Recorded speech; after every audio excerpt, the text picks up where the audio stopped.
Hello friends, most repeated questions की series को continue करते हुए आज के इस वीडियो में हम थर्ड क्वेश्चन डिस्कस करने वाले हैं। ये क्वेश्चन करीबन 4 से 5 बार रिपीट हुआ है। सिमिलर क्वेश्चन पूछा गया है अलग अलग सेट्स में, तो आपको ये क्वेश्चन सॉल्व करना जरूरी है। इससे पहले हम 2 क्वेश्चन और डिस्कस कर चुके हैं जो सबसे ज्यादा बार रिपीट हुए हैं। अगर आपने वो क्वेश्चन नहीं देखे हैं तो प्लेलिस्ट का लिंक आपको डिस्क्रिप्शन में मिल जाएगा, आप डायरेक्ट उस लिंक पे जाके क्लिक कर सकते हैं। आने वाले वीडियोस में हम कुछ और अच्छे क्वेश्चन डिस्कस करने वाले हैं। अगर आप चाहते हो कि वो वीडियोस आपसे मिस ना हो तो चैनल को सब्सक्राइब करना ना भूलें, बेल आइकन को प्रेस करें ऑल नोटिफिकेशन के लिए, जिससे जब भी हम वो वीडियोस अपलोड करेंगे आपको ऑन द स्पॉट उसका नोटिफिकेशन मिल जाएगा। डिस्कस करते हैं क्वेश्चन 3 को इस वीडियो में।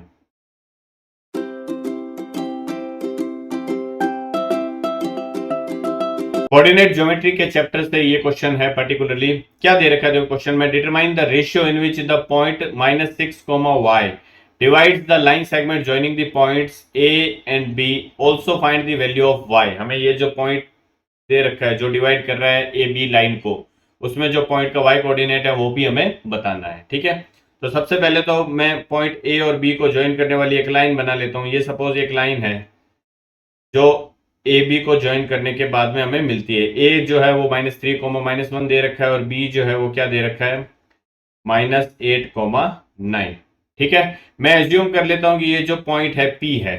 ये सपोज पॉइंट जो है वो क्या है, पी है, जो इस ए बी को के रेशियो 1 में डिवाइड करता है। ठीक है, मैं वेरिएबल ए की ले रहा हूं। अगर आप चाहते हो एम और एन 2 लेना चाहते हो तो 2 ले सकते हो, कोई दिक्कत नहीं है। बट अगर आप एक लेते हो तो भी आप इजीली इस क्वेश्चन को सॉल्व कर सकते हो। ठीक है, मैं एज्यूम कर लेता हूं कि ये जो पॉइंट P है वो AB को K रेशियो 1 में डिवाइड करता है। तो इंटरनल डिवाइड कर रहा है तो मैं इंटरनल सेक्शन फॉर्मूला अप्लाई कर दूंगा। आई होप सबने सेक्शन फॉर्मूला पढ़ा हुआ है।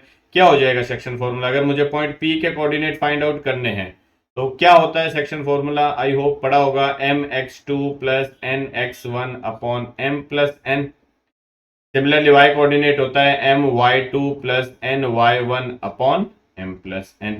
अब यहाँ m की जगह क्या ले लिया मैंने, k ले लिया, और n की जगह क्या ले लिया, 1 ले लिया। ठीक है, तो सब्स्टिट्यूट कर देता हूँ वैल्यूज इसमें। ये x1 y1 हो गई ये वैल्यूज जो है। ठीक है, और ये जो वैल्यू है वो क्या हो गई, x2 y2 हो गई। सिंपली हमें क्या करना है, यहाँ पे पुट करना है। तो पॉइंट P जो आएगा वो क्या आ जाएगा, m means k of x2 means minus of 8k हो गया, plus nx1 means 1 into x1 -3 upon में क्या आएगा m plus n means k plus 1। ठीक है, similarly m of y2 k of 9 means 9 of k plus 1 of -1, तो ये आ गया -1 अपॉन में क्या आ जाएगा k प्लस 1। ये हमारा पॉइंट P के कोऑर्डिनेट आ गए जब हम सेक्शन फॉर्मूला अप्लाई करके फाइंड आउट करते हैं। बट जो हमारा पॉइंट P है वो तो हमें ऑलरेडी गिवन है, क्या है, -6, y है। ये -6, y है। इट मीन्स इस पॉइंट P का जो x कोऑर्डिनेट है वो -6 के इक्वल होना चाहिए, और जो y कोऑर्डिनेट है वो y के इक्वल होना चाहिए। तो मैं इसके x कोऑर्डिनेट को क्या कर दूं, कंपेयर कर देता हूं। ये x कोऑर्डिनेट -6 इसके x कोऑर्डिनेट से मैं कंपेयर कर देता हूं।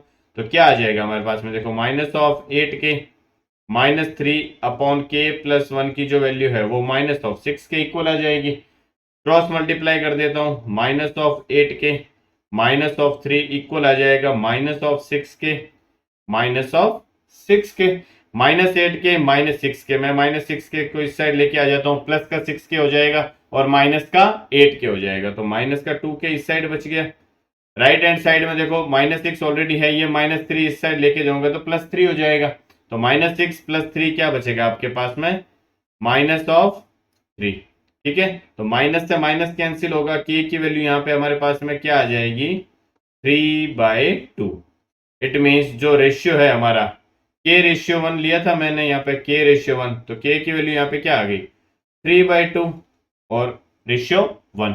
अब रेशियो जो है वो 3/2 रेशियो 1 के फॉर्म में नहीं लिख सकते, तो हम क्या करते हैं, यहाँ पे 2 को एलसीएम ले लेते हैं। ये यहाँ 3 आ जाएगा, ये यहाँ 2 आ जाएगा, और डिवाइड में जो रेशियो होता है उसको एलिमिनेट कर देते हैं जो हम एलसीएम लेते हैं। आई बात समझ में? तो ओवरऑल हमारा जो आंसर आएगा वो रेशियो क्या बन जाएगा, 3/2। ये इस क्वेश्चन का आंसर हो गया। अब हमें जो y कोऑर्डिनेट है उसकी भी वैल्यू फाइंड आउट करनी है। तो y कोऑर्डिनेट की अगर मुझे वैल्यू फाइंड आउट करनी है तो मैं इस y कोऑर्डिनेट को इसके इक्वल रख देता हूं। इट मीन्स जो पॉइंट P है इसका y कोऑर्डिनेट क्या है, यहाँ पे y दे रखा है, ठीक है। और ये किसके इक्वल लिया है मैंने, 9 of k minus 1 upon k plus 1। Section formula से k की वैल्यू मैं ऑलरेडी फाइंड आउट कर चुका हूं, तो मैं डायरेक्ट यहाँ पे सब्स्टिट्यूट कर दूंगा। k कितना है हमारा, प्लस का 3/2 है, तो ये वैल्यू मैं यहाँ सब्स्टिट्यूट कर देता हूँ। y equal to 9 3/2 minus 1 upon 3/2 plus 1। I hope सबको समझ में आ रहा होगा यहाँ तक, है ना। इसको मैं फर्दर सिंप्लीफाई करता हूं, तो ये देखो 2 एलसीएम ले लिया यहाँ पे। 2 एलसीएम लेने के बाद में 9 3 27 माइनस 2 25/2 बच जाएगा यहाँ पे न्यूमरेटर में। डिनोमिनेटर में क्या बचेगा, 3/2 प्लस 1 मीन्स 5/2। ये 2 से 2 कैंसिल हो गया, ये 5 से 25 कैंसिल हो गया 5 टाइम्स। इट मीन्स y की वैल्यू हमारे पास में क्या आ गई, यहाँ से 5 आ गई। ये जो है इसका क्या हो जाएगा, हमारा y कोऑर्डिनेट हो जाएगा। आई होप सबको इस क्वेश्चन में समझ में आया होगा कि हम कैसे वैल्यूज फाइंड आउट करते हैं। ये क्वेश्चन बार बार रिपीट हुआ है, तो मोस्ट प्रोबेबली ये 2025 के पेपर में भी रिपीट होने वाला है। ओके, इस वीडियो में बस इतना ही। चैनल को अगर सब्सक्राइब नहीं किया तो सब्सक्राइब करना ना भूलें, जिससे जब भी हम कोई नया वीडियो अपलोड करेंगे आपको ऑन द स्पॉट उसका नोटिफिकेशन मिल जाएगा। इस वीडियो में बस इतना ही, मिलते हैं हमारे नेक्स्ट वीडियो में। Till then bye bye and take care.